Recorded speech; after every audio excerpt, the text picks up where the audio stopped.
كشف الدجى بجماله حسنت جميع خصاله صلوا عليه মুআত্তাদ হাজরিন মহান আল্লাহ রাব্বুল আলামিনের দরবারে লাখ কোটি শুকর যে রাব্বুল আলামিন মুহররম গেল সফর গেল রবিউল আউয়াল গেল রবিউল সানি গেল জুমাদাল উলা গেল জুমাদাল উখরা গেল রজব গেল আজকে হইল শাবান মাসের 1 তারিখ ইয়াউমুল জুমআহ জুমার দিন আল্লাহর মসজিদে আসার আমাদেরকে তৌফিক দান করছে এইজন্য শুকরিয়া আদায় করি আলহামদুলিল্লাহ।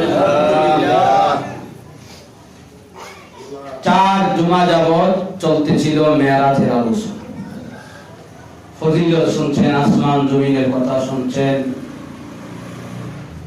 কিছু কিছু মানুষে আযাব দিতেছে নবীজি দিকেছে। নবীজি মেরাজ গিয়ে যাওয়ার সময় আমরা বলছে না, মেরাজ গিয়েও বলছে না, আসার সময় বলছে খালি কান্দে উম্মতের লেগে, খালি কান্দে নবী, খালি কান্দে উম্মতের লেগে কি করে কান্দে। সান্ত্বনা দেওয়ার জন্য আল্লাহ জান্নাতের একটা বাড়ি দেখাইছে। কি দেখাইছে? এটা কি মনে করুন যে ব্রাহ্মণবাড়িয়া বিবাড়িয়া টাওয়ারের মতো আর সরাইল ওই দিন হাসতালাই বিল্ডিং এর মতো স্বর্ণের ইট মণি মুক্তা দিয়া সাজাই আছে। যখন দেখছে জিব্বা একটা লাইতাছে, মানুষের ফাও উফেদা বাইন্দা সেইয়া বাইরেইতাছে।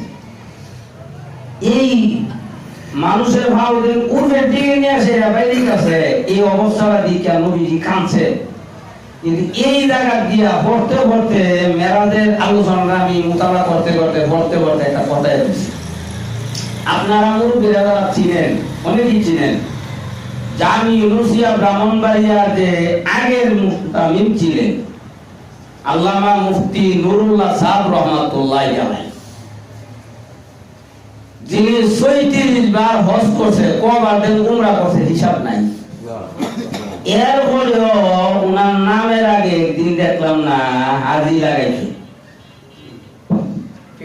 কিটা লাগাইছে? বেড়া গাইলে কম আছে। আমনে আমি যদি ঘুমাইয়া থাকি, এই যে সবে বরাতে রায় যাইতেছে রমজানের প্রতি জায়গায় ঘুমাইয়া থাকি, ঘুমাইয়া আল্লাহর খুশ করিব আর সারা রাত ইবাদত করলেও আল্লাহর খুশ করিব না। কেরে ইবাদত করলে যে যে লাভ লিয়াবুদুন আইলিয়ান বাউন। আল্লাহ কইছে ওমা খালাকতুম জিন্না ওয়াল ইনসা ইল্লা লিয়াবুদুন আইলিয়ান বাউন। দুরূদ শরীফ বলে তোমার অ্যাকাউন্টে জমা হইব, নামাজ পড়লে তোমার অ্যাকাউন্টে জমা হইব, ইবাদত বন্দেগী করলে তোমার লাভ হইব, আল্লাহর খুশ হইব না, নবীর খুশ হইব না। কিন্তু নবীজির একটাই, নবীজি হাসরের ময়দানে বুক ফুলায় কথা কইতাছে সুবহানাল্লাহ, আমার উম্মত জান্নাত হইছে। আর এই নবীজি এই মুফতি নুরুল্লাহ সাহেব রহমাতুল্লাহ আলাইহি কত বড় আলেম ছিলেন। এরপরও একদিন হাজি লাগাইছেন আওয়াজ করে, আর আমরা লাগাই লাগে আমরা ও আল্লাহ উমরা কইছে আলহাজ এ বুকে এ মুসলিম নাম লাগাইতে লাগাইতে নাম দিতে বন্ধ করা যাবে তাহলে বলতে হাজি।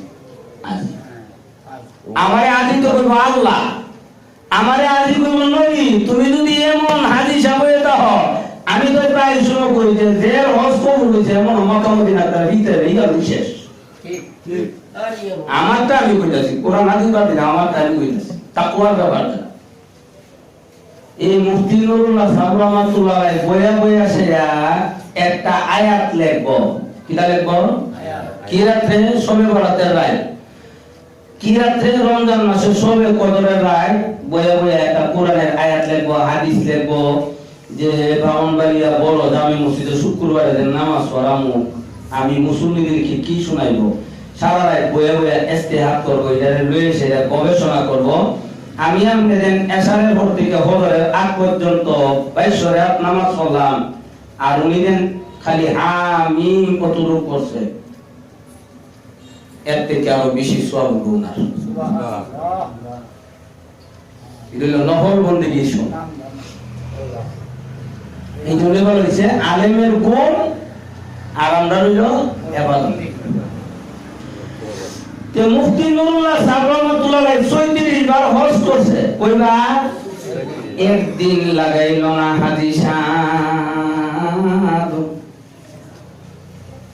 উদা নুরুল্লাহ লেখছে, উনি কইতো আমি আল্লাহর বান্দা নবীর উম্মত, আমি আল্লাহর বান্দা নবীর। উনি কইতো আসমানে ফাইসালা হয়, জমিনে বাস্তবায়ন হয়, এই কথাগুলি সামনে আইতাছে। তো মাহে রমজান সামনে আইতাছে, এটা হইল শাবানের, আজকে হইল ১ তারিখ, দিন আইতাছে না যাইতাছে? আমাদের পুরো নবী কি নবীজি শিখাইছে যে ফাউগুলি পূর্বের দিকে নিয়ে বানছে আর বাইরে দিতেছে, এক বেরি এবার মহিলারা বেরিয়েছে কেলেগা জামাইয়ের কথা শুনছে না, লিপস্টিক লাগাইয়া চুল আউলাইয়া জাউলাইয়া কাপড় লাগাইয়া মার্কেটও গেছে, এখানে গেছে, এর লেগে বিধিরে বেরিয়েছে। নবীজি কামছে দোয়া যাইতে যাইতে গিয়া দে নবীরে সান্ত্বনা দেওয়ার জন্য নিচে জানাত গিয়া দে একটা বিল্ডিং, এটি দুনিয়ার বিল্ডিং। নবীজি কো জিবরাইল এই বিল্ডিংটা কার? কৌদুর এটা হইল মক্কার এক যুবকের লাগে আল্লাহ এই বিল্ডিংটা সাজাই রাখছে, আবার নামাজ মুয়াজ্জিন পড়ছে। আর আমরা যারা নামাজ পড়ি তাই একটা নামাজ, এ নামাজ পড়ে মুক্ত হইল না, তাই একটা নামাজ কোনাইরো। নবীজি বলেন এই তো আমি তো কুরাইশ বংশের, মানে আমার লাগিয়া কোন নাউজুল আপনার লাগিয়া না, সুবহানাল্লাহ। বুঝেন না জান্নাতের মধ্যে বিল্ডিং সাজাইছে, কইতাছে এটা কুরাইশের এক যুবকের লাগিয়া। নবীজি কো আনা কুরাইশ, আমি তো কুরাইশের, কুরাইশ বংশের, আমার লাগিয়া। জিবরাইল কো নাউজুল আপনার লাগিয়া না, ও কুরাইশের এক যুবকের লাগিয়া। কো আনা শাবাব মানে আমি যুবক, আমি তো যুবক হই, আমার লাগিয়া কো না। এখন নবীজি কত সুন্দর বিল্ডিংটা করলো, কুরাইশ বংশের, আমার বংশে। নাম রাখিটা খলিফাতুল মুসলিমিন, ওমরের জন্য আল্লাহ জান্নাতের মধ্যে এই বিল্ডিং বালানা অট্টালিকা, এই টাওয়ারটা মহান আল্লাহ স্বর্ণের বিল্ডিং দিয়ে সরাই রাখছে। ইবাদত কই যায় না, না কই যায়? সাকসেস হয়েছে নবীর কথা বলছে। কেমনে? নবী যেমনে কইছে, নবীর দণ্ডির ভিতরে না বাহিরে, নন্দির ভিতরে ইবাদত করছে। তখন নবীজি বলেন কার লেগা? খলিফাতুল মুসলিমিন ওমরের লেগা। এখন নবীজি একটা মুসলিম হাসি করছে। এই কথাটা আমরা কেমনে বুঝামু? মনে করেন একজনের বয়সে দোয়া নবী প্রশংসা করতেছে আপনার ছেলে, এই মুখের ছেলে ৫ ওয়াক্ত নামাজ পড়ে, আমল লাভালা আছে, স্কুলের সময় স্কুলে যা, নামাজের সময় নামাজ যা। এমন কি বলেন এখানে কি হুদের বাবের প্রশংসা আমরা করো না, হুদের দিয়া বাবের প্রশংসা হইয়া গেছে। নবীজি মেরাজ কইরাইছে, সব দিক খাইছে, আমরা লাগি একটা লইছে নামাজ, আমরা লাগি বন্দেগী লইছে। এই মাসটা হইল শাবান মাসের আজকে ১ তারিখ, আর যা গেলেগা আর থাকবো কয়দিন? ২৯ দিন হইল রমজানের রইছে। এই রমজানের স্বাগতম দেওয়ার জন্য আল্লাহ কিছু কিছু রাত দিয়া রাখছে, কিছু কিছু দিন দিয়া রাখছে। এই জন্য হাদিসের মধ্যে আছে নবীজি বলতেন এই মাস আইলে পড়তো আল্লাহুম্মা বারিক লানা ফি রজব ওয়া শাবান ওয়া বাল্লিগনা রমাদান। এই দোয়াটা আমরা বেশি বেশি পড়ব। আর আমি যেই কথাটা আলোচনা শুরু দিয়ে বলছিলাম, নবীজি দেখছে পাউডারে উঠবে দিয়ে বাঁধছে, এটা পাউডার যদি উঠবে দিয়ে বাঁধে হাত ছেড়ে দেবে, কষ্ট হইতো না? এতে আর কষ্ট হইব? আমি মুফতি নুরুল্লাহ সাহেব রহমাতুল্লাহ আলাইহির কথাটা এই জন্যই আমি বলছি, কেননা ওনার রুমে আমি থাকতাম, ওনার কিতাব অনেক কিতাব আছে, পুরান কিতাবগুলি আমি পরিষ্কার করতাম। একটা কিতাব মানে এইভাবে তুইতাম, পূর্বের দিকে লেখা কিতাবটা কিন্তু এটাকে ঘুরাইয়া আমি উঠেছি। হুজুরের শেষ রাত্রে এইগুলিতে দেখতো, কিংবা সমবাইলে দেখতো, গিয়া দেহে সব ঠিক আছে, একটা কিতাব পড়লাম, আমার ডাক দিছে মাহমুদি দিগায়, এই কিতাবটা বাইল না উল্লা। আমি গদুরিত উল্লা বাইল করো না, আগে শিভ তোমারে যদি ভাও পূর্বের দিকে নিয়ে কেল্লা নিচের দিকে দেখ কিরকম কষ্ট লাগবো। আমি তো ছাত্র কষ্ট হইব, বুঝার কথা কষ্ট হইব। এই কিতাবটা যদি মুনা কইছো এটাও একটা রূহ আছে, এটাও কষ্ট পাইতাছে। সুবহানাল্লাহ বলেন। সুবহানাল্লাহ। নবীজি বলেন এই বিল্ডিং কার জন্য সাজানো হইল? বলেন মক্কার এক যুবকের জন্য মহান আল্লাহ রাব্বুল আলামিন সাজায়া রাখছে। বলে আমি মক্কার যুবক, আমি কুরাইশ নবী গো আপনার জন্য না, আপনার একজন সাহাবীর জন্য মহান আল্লাহ রাব্বুল আলামিন এই বিল্ডিংটারে মহান আল্লাহ রাব্বুল আলামিন সাজায়া রাখছে। আরো আযাব দেখলেন, অনেক আযাব, এইগুলি বলার সময় নবীজি হাসরের ময়দানে আমরা দূরে যাব, কিছু কিছু উম্মত কইবেন সুলকান দূর হয়ে যাও। বলে কেন? তখন বলা হবে আমি একটা দণ্ডি দিয়েছিলাম, আমি একটা সীমা রেখা দিয়েছিলাম, এই সীমা রেখার অতিরিক্ত ইবাদত তুমি করেছো, মন গড়া করেছো। ইরানের শরীয়তের ভাষা বলা হয় বিদআত। এই তুমি উল্টা পাল্টা আমল করার কারণে মহান আল্লাহ এই আযাব দিবেন। তাহলে আজকের 2 নম্বর আলোচনা হইল নবীজি মেরাজ থেকে আসলেন, যাওয়ার সময় উম্মত বলে না নবীজি দুনিয়া থেকে বিদায় হয়ে যাবে, ওই সময় উম্মত বলে না। আল্লাহ নবীজিকে আল্লাহ ডাক দিয়া বলেন, কত লোক কাছে গেলেন, আল্লাহ নবীজির এই হাঁটু মুবারকটা নবীজি আল্লাহর সাথে আল্লাহ বলেন আদেন আদেন।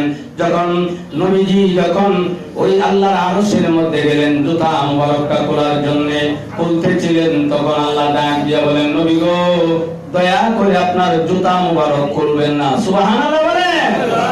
জুতা মুবারক, জুতা একমাত্র আমাদের নবীর জন্য লাজেম জুতা মুবারক, আর কাউকে মুবারক বলা যাবে না।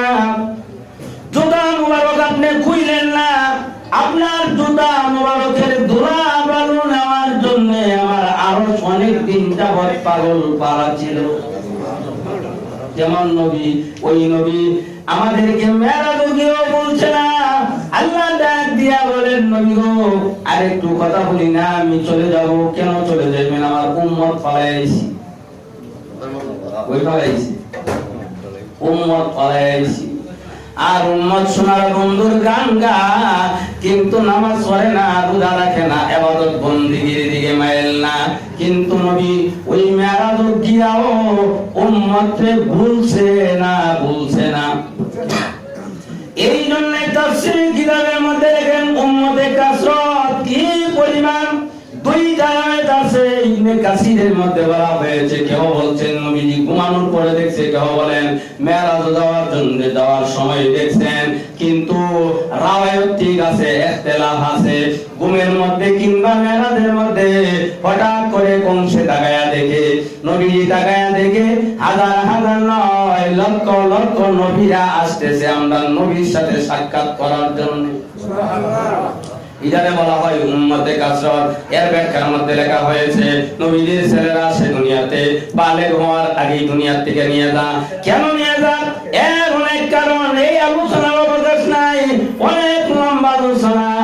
একজন নবী আসলেন 950 জন, অর্থাৎ 950 উম্মত লয়ে আমরা নবীর সাথে সাক্ষাৎ করে বিদায় হয়ে যা। আরেকজন নবী আসলেন মাত্র 800 উম্মত লইয়া সাক্ষাৎ করেন বিদায় হয়ে যা। আরেকজন নবী আছে 600 কিংবা 700 উম্মত লইয়া সাক্ষাৎ করে বিদায় হয়ে যাচ্ছে। আরেকজন নবী আসতেছে 500 উম্মত লইয়া সাক্ষাৎ করছে বিদায় হয়ে গেছে। বলেন তো দেখি কমতাছে না বাড়তাছে? আরো জোরে কোন কমতাছে। হঠাৎ করে তাকায় দেখি কমতে কমতে 200 300 100 আবার 70 লাখের মধ্যে গেল। আবার তাকায় দেখি 50 জন উম্মত। হঠাৎ করে তাকায় দেখি আরো নবী আসতেছে 1 জন 2 জন উম্মত লয়া। হঠাৎ করে তাকায় দেখি 1 জন নবী 1 জন উম্মত লয়া রহমাতুল লিল আলামিনের সাথে সাক্ষাৎ করার জন্য রওনা হয়ে গেছে। হঠাৎ করে তাকায় দেখে লক্ষ লক্ষ নবীরা একা একা ঘুরতেছে, কোনো উম্মত নাই। সুবহানাল্লাহ বলেন। হঠাৎ করে তাকায় দেখে উম্মত নাই। আবার তাকায় দেখে একজন নবী ঘোড়ার উপরে আরোহণ। সামনে হইল 3 লক্ষ উম্মত, পিছনে হলো 3 লক্ষ উম্মত। সামনে যদি 3 লক্ষ উম্মত হয়, পিছনে যদি 3 লক্ষ উম্মত হয়, মোট কয় লক্ষ উম্মত? 6 লক্ষ উম্মত 6 লক্ষ উম্মত দিকে নবীজি সরদার মধ্যে পড়ে গেলেন। আল্লাহ এত নবী উম্মত দেখলাম, শেষ প্রান্তরে দেখলাম 6 লক্ষ উম্মত। আমার উম্মত কোথায় বলেন তো দেখি? উম্মতকে নবীজি বলছে না বলছে না? বলে নাই। আল্লাহ তখন আল্লাহ রাব্বুল আলামিন ডাক দিয়া বলেন, হে আমার হাবিব, আপনি কান্না লাগো, আপনি সিজদার মধ্যে পড়ে গেলেন, আমার আরশে আজিমের মধ্যে তরঙ্গমালা ভেসে উঠে যান। সুবহানাল্লাহ। নবীজি আপনি তো আপনার উম্মত দেখতেন, উম্মতের জন্য নবী গো আপনি দয়া করে মাথা মোবারকটা উঠান। সুবহানাল্লাহ বলেন। আল্লাহ বলল কি? নবী গো দয়া করে আপনার মাথা মোবারকটা উঠান। নবীজি ডাক দিয়া বলেন, আল্লাহ আমার উম্মত, ইয়া উম্মতি ইয়া উম্মতি। তখন আল্লাহ ডাক দিয়া বলেন, নবী গো আপনার উম্মতকে আমি সামনে এনে দিলাম, দয়া করে আপনার মাথা মোবারকটা উঠায়া সামনের দিকে লক্ষ্য করেন, পিছন দিকে লক্ষ্য করেন, ডান দিকে লক্ষ্য করেন, বাম দিকে লক্ষ্য করেন। নবীজি বলেন, ও সাহাবীরা, আমি মাথা মোবারকটা উঠাইলাম। আল্লাহ নিজে ডাক দিলেন, দয়া করে আপনার মাথা মোবারকটা উঠান।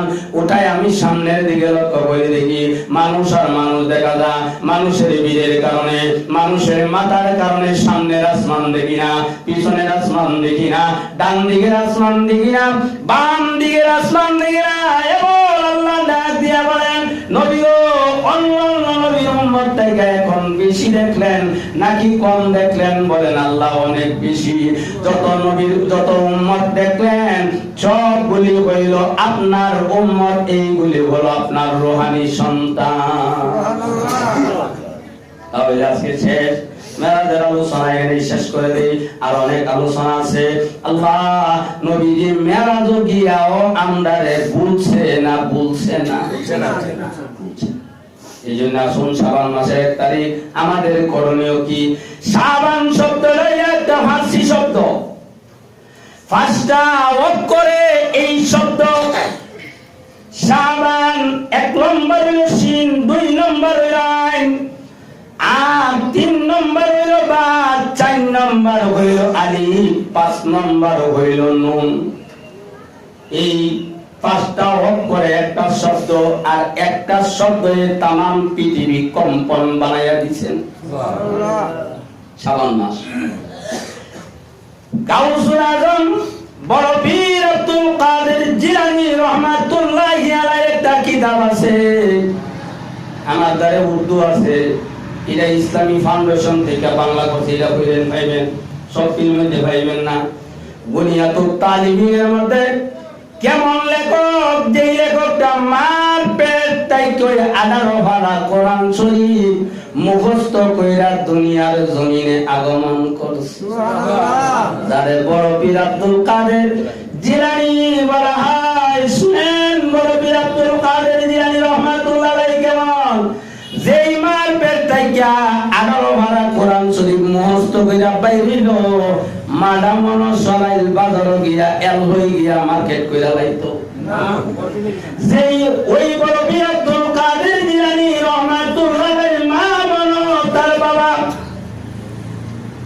জঙ্গি মুসারে না কই মনো যাইতো না বলতে বেরিয়া না।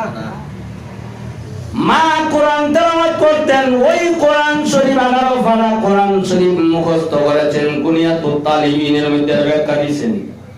আল্লাহ শাবানের হইল শব্দ হইল একটা, অক্ষর হইল 5টা। অক্ষর হইল 5টা। এই শাবান মাসে সাহাবীদের আমল ছিল, তারা বেশি বেশি কোরআন তেলাওয়াত করত। সুবহানাল্লাহ বলেন। কেননা যতই ইবাদতই করেন, একে হইল 10, একে 10। কেউ যদি একটা শব্দ পড়ে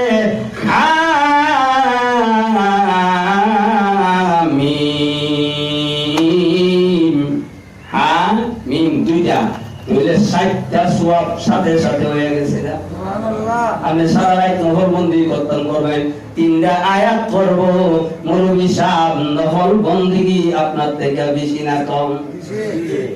কইতা পড়ব, ঘুমায়া পড়ব, আইতা পড়ব, সব বেশি নফল বন্দিগি। এই জন্য আসুন কোরআন তেলাওয়াত সাহাবীরা বলতেন দুই নম্বর হইল দান খয়রাত এই মাসে করতেন, রমজান একবারে কিলার হইতো গা। আর আমরা রমজান মাসে ব্যানার লাগাইতে এই জায়গাতে যাকাতের কাপড় পাওয়া যায়। আর নবীজি বলেন উত্তম জিনিসটা তুমি দান করো, ব্যানার লাগাইতে যাকাতের কাপড় এক দোয়া দিলে শেষ। এরকমই জায়গা নিয়ত উল্টাইছে না? ঠিক আছে, শেষ। তিন নম্বর হইল ফাওনাদারের টাকাগুলি এই মাসে বুঝাইয়া দিতেন যারা ব্যবসা করতেন। সুবহানাল্লাহ বলেন। সাহাবীরা করলো কি, আমরা করি কি? তাহলে দান খয়রাত যখন এই মাসেই করছে, আমরা এই মাসে দান খয়রাত করব। কোরআন তেলাওয়াত করছে সারা বছর করব, এই মাসে বেশি করব। আর দুই নম্বর হইল দান খয়রাত যেই বিষয়টা এরা আমি যখন মুতালা করি, যখন পড়ি, ওই সময় আমার একটা কথা এর হয়ে গেছে। ও মুসলিমেরা, ও বিশুদ্ধরা ভাইরা, যেই মসজিদ আজকে বিদ্যমান, মসজিদ করার জন্য আজকে আমরা চেষ্টা করতেছি, মাথার গাম পায়ে ফলায় মসজিদটা বাংলাম, বাংসি না রইছে। যেই মসজিদে আমার বাবা নামাজ পড়লো, বাবা আজকে কবরে, যেই মসজিদে আমার দাদা পড়লো, দাদা বাড়িতে আছে না কবরে আছে? বলেন বলেন, কবরে না বাড়িতে?